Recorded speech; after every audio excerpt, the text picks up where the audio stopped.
Gumawa kayo ng palusot ko, may surprise birthday party.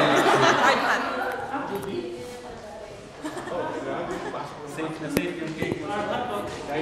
Ayun. Hard-hat na mula yellow.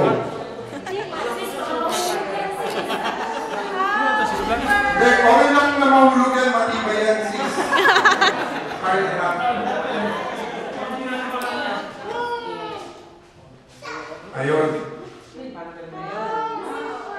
Sabi dito, blowing of candle. Napakaswerte ni bro, may cake pa. Yan lang nakasulat dito na